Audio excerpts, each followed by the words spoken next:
नमस्कार। आज के लेक्चर में हम बीए सेकेंड ईयर के फर्स्ट पेपर को डिस्कस करेंगे। बीए सेकेंड ईयर का जो फर्स्ट पेपर है उसका नाम है प्रोज एंड फिक्शन। तो सबसे पहले हम देख लेते हैं कि इन दोनों टर्म्स प्रोज एंड फिक्शन इसका क्या मतलब होता है। सो एनी डिस्कोर्स स्पोकन और written that is not pattern into the lines of metric words is called prose. देखिए, जब भी हम कोई भी लिटरेरी वर्क पढ़ते हैं तो वो या तो पोइट्री के फॉर्म में होता है या प्रोज की फॉर्म में होता है। दोनों में जो बेसिक डिफरेंस है वो ये है कि पोइट्री में मीटर का यूज़ होता है। मीटर का यूज़ होने की वजह से उसमें एक रिदम आ जाती है। वहीं दूसरी ओर जब हम प्रोज राइटिंग देखते हैं उसमें किसी भी तरीके के मीटर का यूज़ नहीं होता है, यानी उसमें किसी तरह की रिदम नहीं मिलेगी आपको। वो एक सिंपल डिस्कोर्स के फॉर्म में आपके सामने रखा जाता है, यानी कि आम बातचीत की भाषा में लिखा गया होता है। इसमें किसी भी तरह की रिदम आपको नहीं मिलती। ये बेसिक डिफरेंस है पोइट्री और प्रोज में।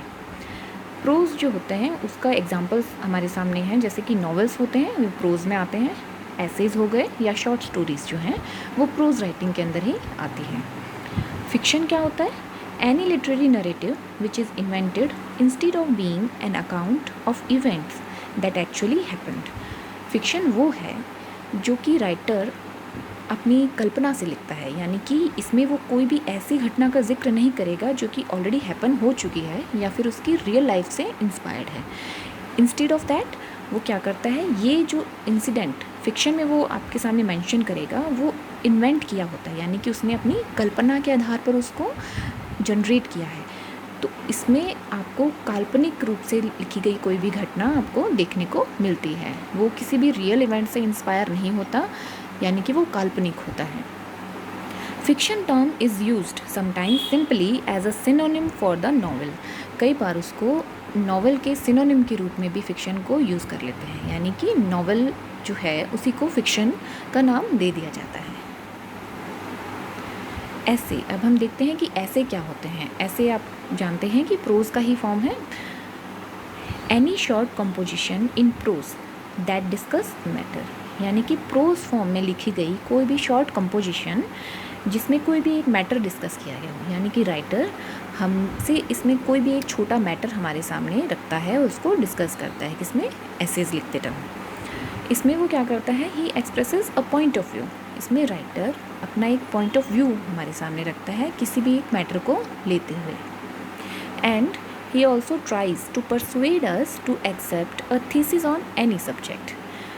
वो जो भी सब्जेक्ट ऐसे का चुनता है राइटर, वो ये भी कोशिश करता है कि उस सब्जेक्ट को लेकर राइटर का जो पॉइंट ऑफ व्यू है वो अपनी ऑडियंस या अपने रीडर को भी उस परसुएड कर सके उस थीसिस को एक्सेप्ट करने में, यानी कि जो उसका पॉइंट ऑफ व्यू है वो ट्राई करता है कि उसका डिस्कोर्स इतना पावरफुल हो कि वो सामने ऑडियंस को भी उस बात को मनाने में सक्सेस हो सके। और सिंपली एंटरटेन, या फिर उसका एम रहेगा लोगों को सिंपली एंटरटेन करना, अपने रीडर्स को सिंपली एंटरटेन करना। ये जो एसेज होते हैं वो जनरल ऑडियंस के लिए लिखे जाते हैं, किसी स्पेशलाइज्ड ऑडियंस के लिए नहीं लिखे जा सकते, यानी कि हर एक पर्सन इसे पढ़कर एंटरटेन हो सके, इस पर्पज़ से ही ऐसे लिखे जाते हैं। इनके दो टाइप्स हैं एसेज के, फॉर्मल है एंड इनफॉर्मल। फॉर्मल एसेज क्या होते हैं, ये रिलेटिवली इम्पर्सनल होते हैं, यानी कि राइटर का पर्सनल एलिमेंट्स इसमें बहुत कम होते हैं, ये फॉर्मल वे में लिखे जाते हैं। और राइटर जो है इसमें एक अथॉरिटेटिव वे में इनको लिखता है, यानी कि वो अपना सिर्फ मुद्दा आपके सामने रखता है, कोई भी मैटर है उसको बहुत ही स्ट्रांगली आपके सामने रखने की कोशिश करता है। ये फॉर्मल एसेज कहलाते हैं। इसमें जो उसका मेन एम होता है वो किसी भी एक पॉइंट को लेकर आपको नॉलेज देना, यानी कि ये बहुत ही नॉलेजेबल होते हैं, हाईली नॉलेजेबल, यानी कि उनका कोशिश रहती है कि रीडर या ऑडियंस जो है उनको किसी चीज़ के बारे में जानकारी देना राइटर का एम रहता है। इसमें किसी भी तरह के पर्सनल एलिमेंट्स वो नहीं डालते हैं। अब हम देखते हैं इनफॉर्मल एसेज। इनफॉर्मल एसेज जो है इनको हम कभी कभी फैमिलियर या पर्सनल ऐसे भी कह देते हैं। फैमिलियर या पर्सनल, यानी कि जिसमें राइटर जो है वो व्यक्तिगत रूप से ऑडियंस से बात करता है, यानी कि उससे एकदम इंटीमेट होकर वो अपनी बात रखता है। Author assumes a tone of intimacy with his audience, वो कोशिश करता है बहुत ही घनिष्ठ तरीके से अपनी बात जो है बहुत ही फ्रेंडली वे में वो अपने रीडर के सामने रख सके। It deals with everyday things rather than with public affairs और स्पेशलाइज्ड टॉपिक। इसका जो सब्जेक्ट रहता है वो जनरली एवरीडे यानी कि रोज़मर्रा की ज़िंदगी में होने वाली घटनाएं होती हैं। ऐसा नहीं है कि वो बहुत बड़े कोई सोशल इश्यूज़ को उठाकर टॉपिक को लेकर अपना ऐसे कंपोज करें, तो ये बहुत ही लाइट हार्टेड होते हैं, बहुत ही रिलैक्स्ड वे में राइटर इन्हें कंपोज करता है। ज़्यादा से ज़्यादा वो बात करता है सेल्फ रिविलेटरी वे यानी कि खुद के बारे में अपने हमारे सामने कोई ना कोई टॉपिक रखता है, अपने आप से जुड़ी हुई कोई घटना या कोई अपना पॉइंट ऑफ व्यू बहुत ही फ्रेंडली वे में हमारे सामने वो शेयर करता है। इसमें किसी भी तरीके का अथॉरिटेटिव टोन नहीं होती। अब हम देखते हैं कि एसेस का डेवलपमेंट किस प्रकार हुआ था। देखिए, शुरू में ग्रीक्स और रोमन्स ने एसेज लिखने शुरू किए थे। उसके बाद एक फ्रेंच राइटर थे मोंटेग, उनका एक वर्क था एसेस जो कि 1580 में आया था। सबसे पहले ये टर्म एसेज जो थी मोंटेग ने ही दी थी, इसका मतलब होता था अटेम्प्ट्स। फिर in late 16th century Francis Bacon inaugurated the English use of the term in his own essays. जो आज हम टर्म एसेज देखते हैं ये किसने ईजाद की थी? फ्रांसिस बेकन ने। बेकन ने जब एसेज लिखना शुरू किए, मतलब इंग्लिश में जब इसका यूज़ जो होना शुरू हुआ, वो सबसे पहले फ्रांसिस बेकन ने किया था। बेकन के जो एसेज हैं उसके कुछ एग्जाम्पल्स आपके सामने हैं। Of truth, of friendship. Of friendship जो ऐसे है वो हमारे सिलेबस में भी प्रेस्क्राइब किया गया है। उसके बाद in early 18th century Joseph Addison and Richard Steele started periodicals. अब जोसेफ एडिसन और रिचर्ड स्टील ने धीरे धीरे पीरियोडिकल्स में अपने एसेज डालने शुरू किए। ये हम फर्स्ट ईयर में ऑलरेडी पढ़ चुके हैं, जब जोसेफ एडिसन और रिचर्ड स्टील के जो ऐसे थे वो पीरियोडिकल्स में आने शुरू हुए। इससे पहले जो एसेज आते थे वो बुक्स के अंदर आया करते थे। इन लोगों ने पीरियोडिकल्स लिखना, लिटरेरी पीरियोडिकल्स शुरू किए थे जिसके अंदर वीकली या टाइम टू टाइम इनके एसेज पब्लिश होते थे।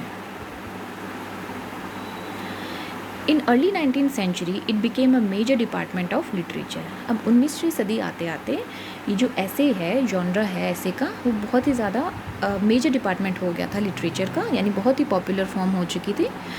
19वीं सदी के कुछ राइटर्स जो कि फेमस थे उनके नाम हैं जैसे कि William Hazlitt, Charles Lamb, Thomas De Quincey. ये कुछ फेमस राइटर्स हैं 19th सेंचुरी के जिनके एसेज बहुत पॉपुलर हुआ करते थे।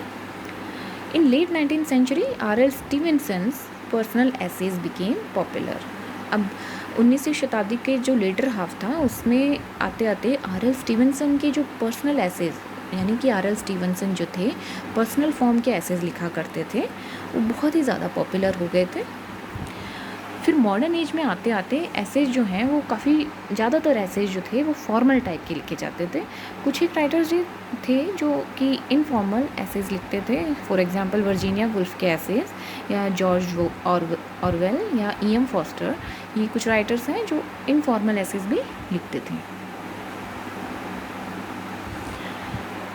हमारे सिलेबस में जो एसेज प्रिस्क्राइब किए गए हैं उसकी लिस्ट आप स्क्रीन पर अभी देख रहे हैं।